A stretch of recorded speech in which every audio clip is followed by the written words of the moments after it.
Johnny Carson, and I think I should tell you that I've given a lifetime to comedy. Johnny Carson was the king of late night, the man who defined The Tonight Show for 3 decades. I really wanted to come on the show and thank you for 30 years of brilliant entertainment. Well, isn't that nice? He was known for his smooth delivery, razor wit, and uncanny ability to put even the most nervous guest at ease. Carson rarely showed his claws. He preferred charm to confrontation and comedy to cruelty. But every once in a while, the mask slipped. And when it did, his words could cut sharper than any punchline. Reminds me of my old girlfriend back in Nebraska, Gina Statutory. For most celebrities, a spot on Carson's couch was a career highlight. But for a select few, it became something closer to public humiliation.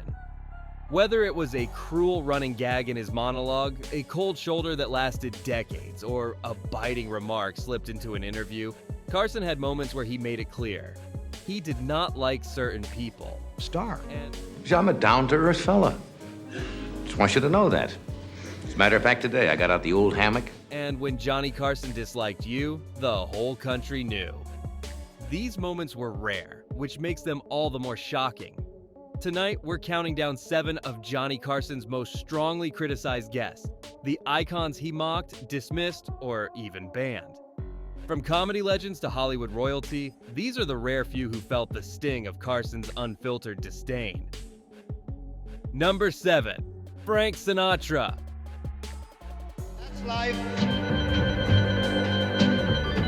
That's what all the people say.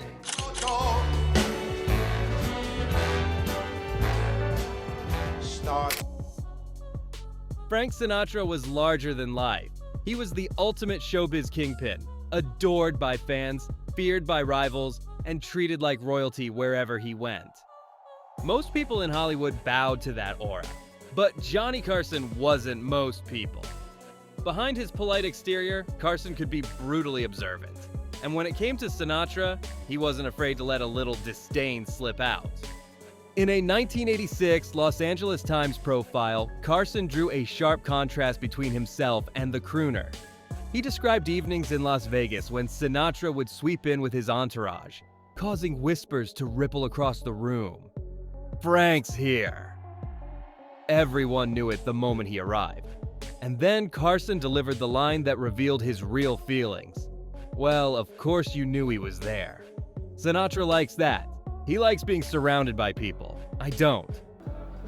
And now the end is near, and so I face the final curtain, my friend. It was a subtle jab, but unmistakable.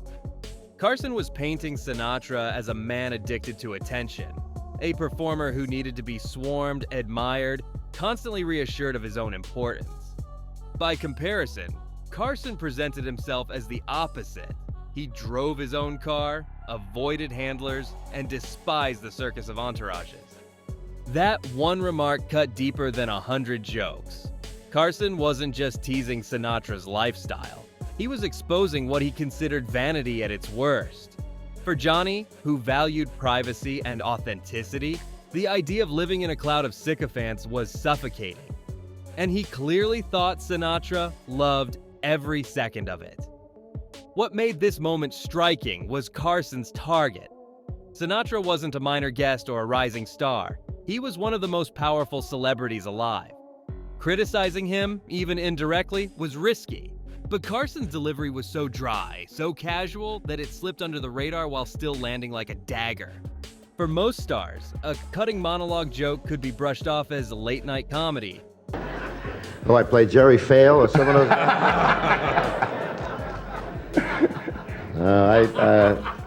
Interesting concept. Yes, it is. But I can answer that by telling you that in those lovely moments. But for Sinatra, this offhand interview quote left a more lasting impression. Carson didn't call him cruel or evil or intolerable. He didn't need to. With just one observation, he revealed that beneath the glamour and the whispering fans, Frank Sinatra's appetite for attention struck him as hollow, and, in Carson's eyes, faintly ridiculous. Number 6. Raymond Burr. Raymond Burr was no lightweight in Hollywood. As the commanding star of Perry Mason and Ironside,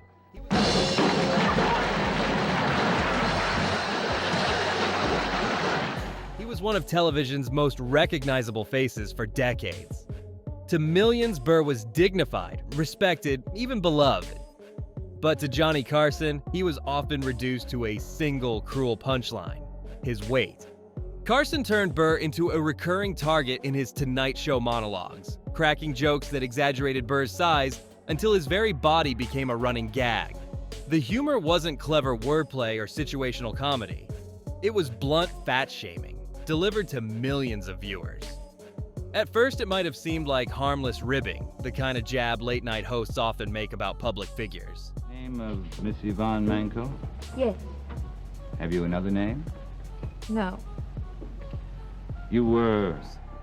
But Burr didn't take it that way. The more Carson leaned on the jokes, the more Burr saw them as malicious. Eventually, Burr had enough. He flatly refused to appear on The Tonight Show, turning down multiple invitations. In an interview with Us Weekly, he explained why. "If I went on, I'd have some things to say. Not just about the bad jokes he's done about me, but bad jokes he does about everybody who can't fight back because they aren't there." Those words revealed the heart of the issue. Burr wasn't just offended personally. He accused Carson of using the monologue to bully absent celebrities, mocking people who had no chance to respond. For a man as private as Burr, this was a damning statement. His boycott became well known, and it was clear that his refusal to sit on Carson's couch was no scheduling conflict. It was a matter of pride. Carson, for his part, never stopped the jokes and never offered an apology. The gags about Burr's size kept showing up, and Burr never relented. The tension between them became one of Carson's ugliest feuds. Unlike other celebrities who weathered Johnny's wit with a smile, Burr drew a line. His dignity wouldn't allow him to be a willing participant in a spectacle he considered mean-spirited. In Burr's eyes, Carson's humor wasn't just unkind, it was cruel. And that's what makes this feud stand out. For a man celebrated as a gracious host, Carson could be vicious when he chose his target. With Raymond Burr, he showed just how far that cruelty could go. Number 5. Joan Rivers.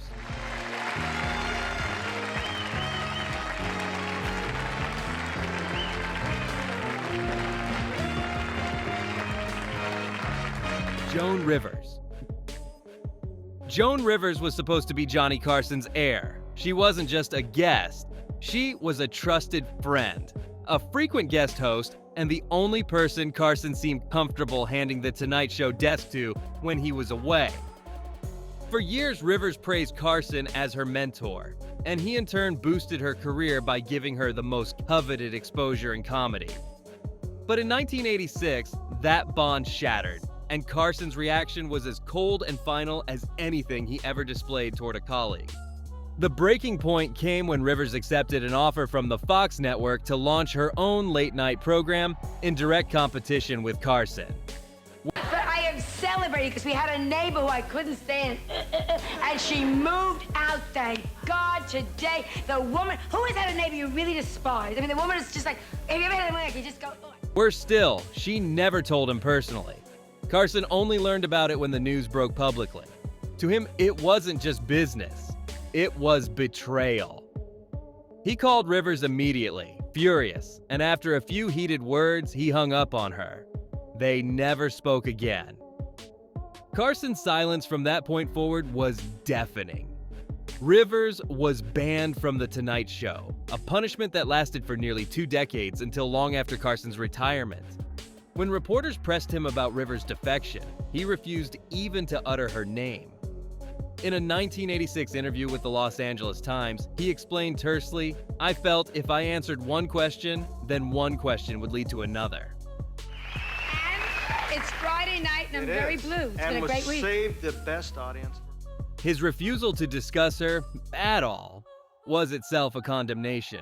Those who knew Carson described him as obviously not amused. In private, he allegedly nicknamed her the Mouth, mocking her brash persona. In public, his icy silence spoke volumes.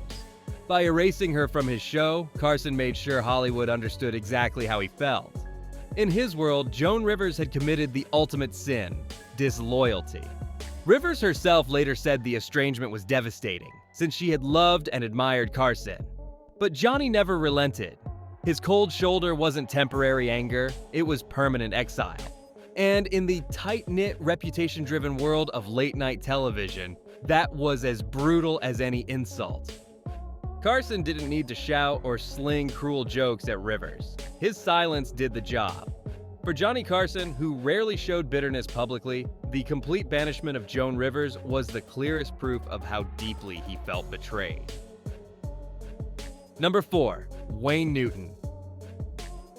You're nobody till somebody loves you.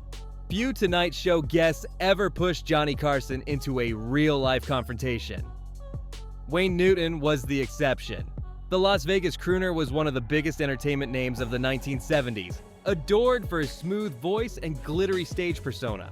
But for Carson, Newton was the perfect target for monologue jokes. And what began as playful ribbing soon turned into a feud so bitter that Newton himself described Carson as a mean-spirited human being.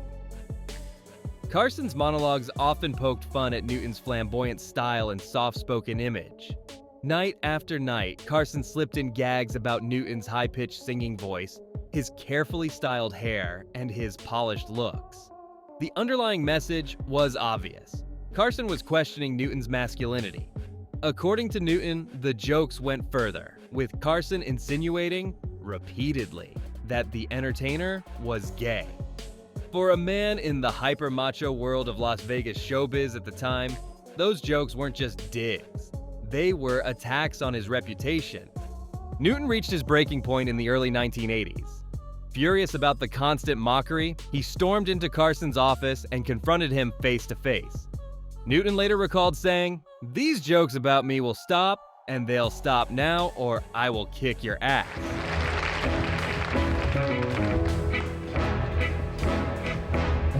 Pizza pies and carousels, the fountains and the wishing wells. Remember when we roamed in Italy?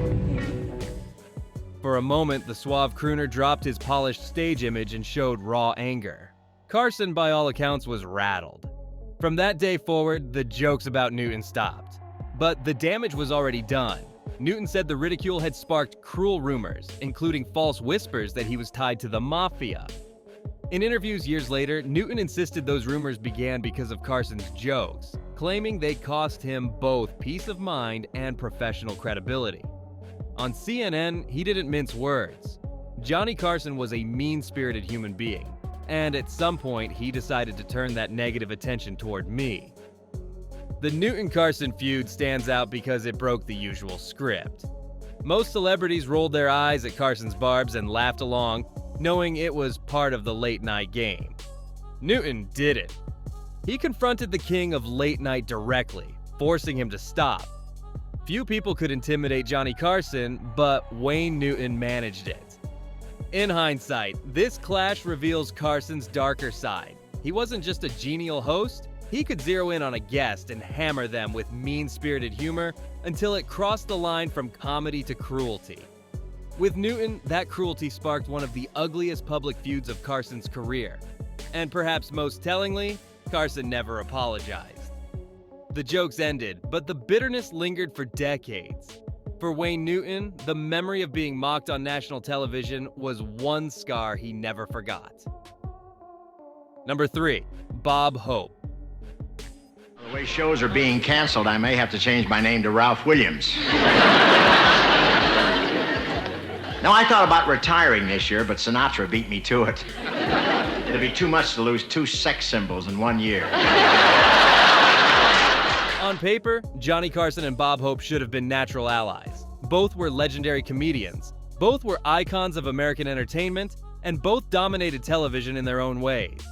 Hope was a Tonight Show regular, appearing year after year, usually to promote his latest specials or projects. But behind the scenes, Carson dreaded his visits. And in one of his darkest private jokes, he revealed just how much he resented them. Hope's problem, at least in Carson's eyes, was spontaneity, or rather, the lack of it. By the time he was a frequent guest in the 1970s and 80s, Hope never went on The Tonight Show without his team of writers. Every line he spoke was scripted, every joke rehearsed, every response carefully written on cue cards. To Carson, who prided himself on quick wit and in-the-moment timing, this was death. He thrived on unpredictability, on the sparks that flew when a conversation went off the rails. With Bob Hope, nothing ever did. Peter Lassalle, one of Carson's longtime producers, recalled that whenever Hope's team called asking for yet another booking, Carson would sigh, roll his eyes and mutter, "Again," but he couldn't refuse. Hope was too powerful, too beloved by NBC, and too influential in the entertainment world. Carson, who carefully guarded his independence, resented having no choice. Coming? Stephanie. Stephanie? Yes. Want to go to a party? Stephanie, you came for the three gentlemen? Yes, sir. The tension came to a head in the later years, when Hope was aging and his abilities were slipping. Hard of hearing, bound tightly to his cue cards, he stumbled through interviews with mechanical timing. Carson had to prop him up, feeding him setups and guiding the conversation through long, awkward silences. After one especially painful segment, Carson vented to his writers backstage with one of his most shocking lines. "If I ever end up like that, guys, I want you to shoot me." It was gallows humor, but it revealed just how unbearable Carson found those interviews. For him, hosting Bob Hope wasn't just difficult, it was torture. That "shoot me" quip, published years later in Richard Zoglin's biography of Hope, painted a stark picture of Carson's private feelings. He respected Hope's legacy, but couldn't stand what the appearances had become. In public, Carson never humiliated Hope outright. He played the genial host, laughed at the canned jokes, and let the legend have his airtime. But in private, his disdain was real, and it seeped out in small ways. The sigh when Hope's name came up, the dark joke to his staff, the dread whenever Hope sat in the guest chair.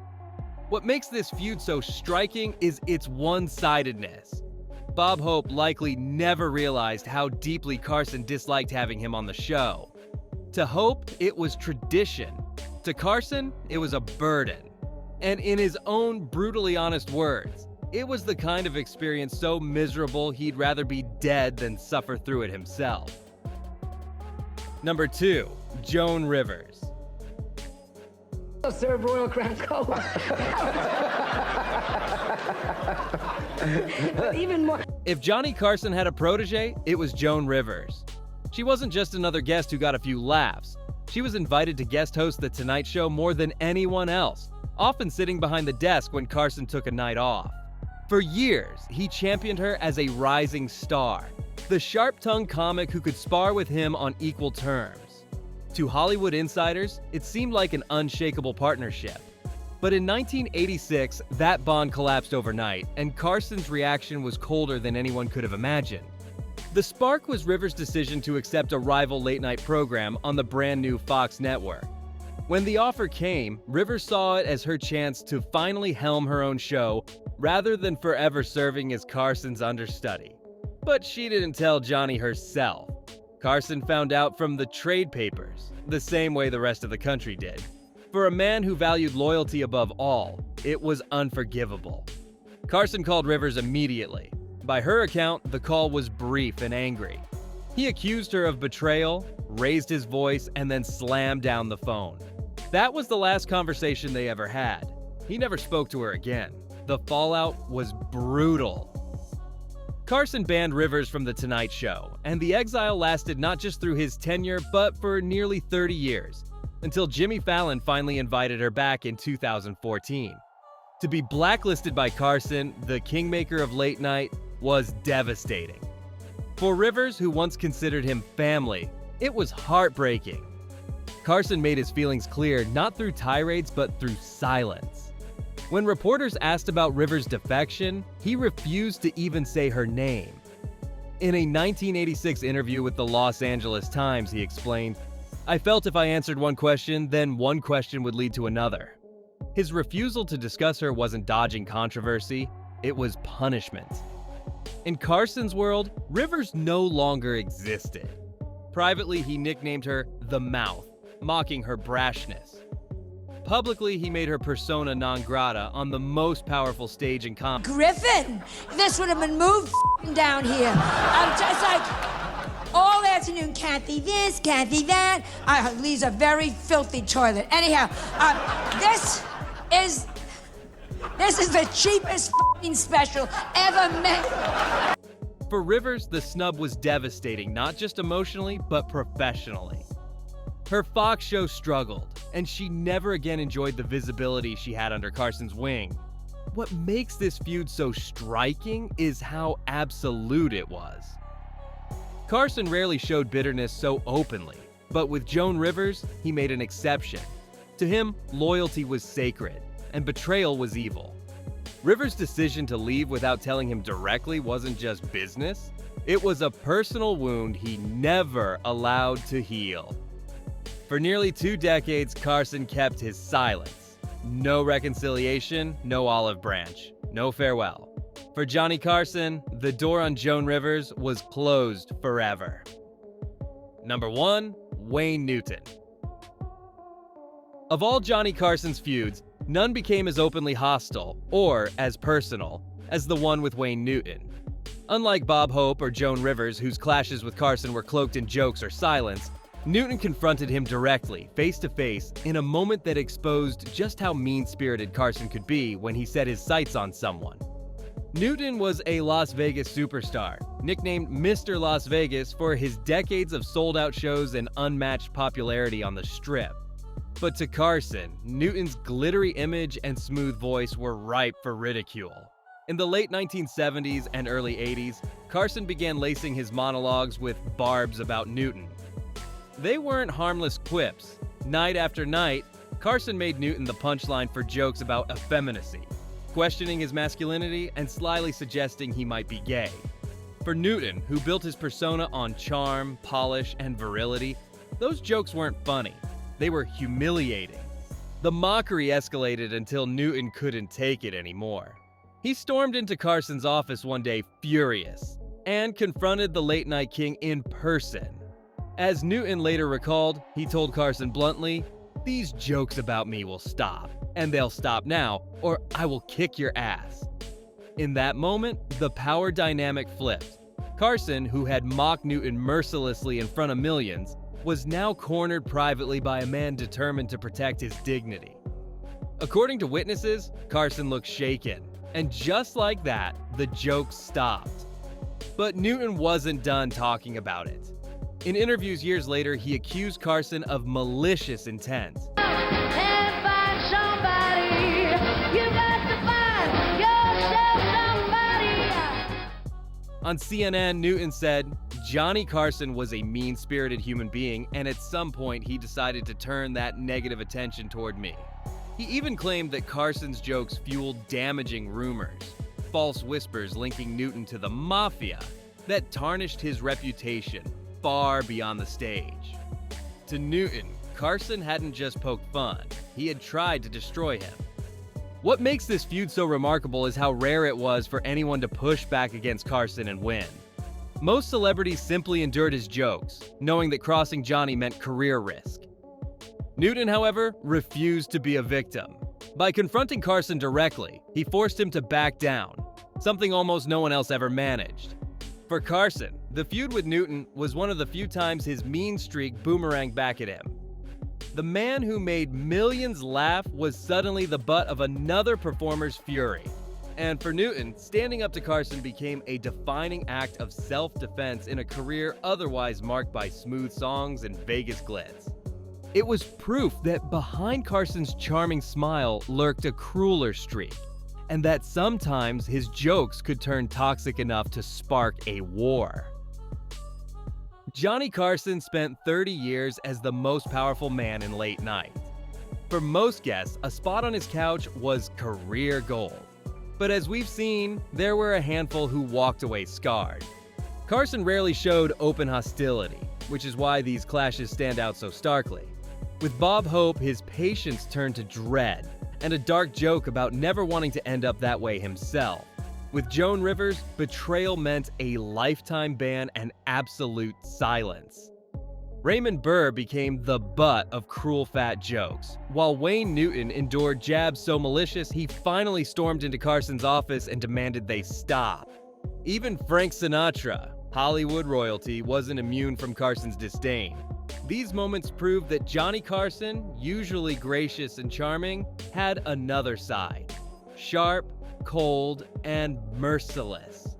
When he disliked you, he didn't just shrug it off. He made sure the world knew. Maybe that's why his story still fascinates us. Carson was both genial host and ruthless critic, often in the same breath. And in those rare moments when his mask slipped, the king of late night revealed just how powerful and dangerous his voice really was.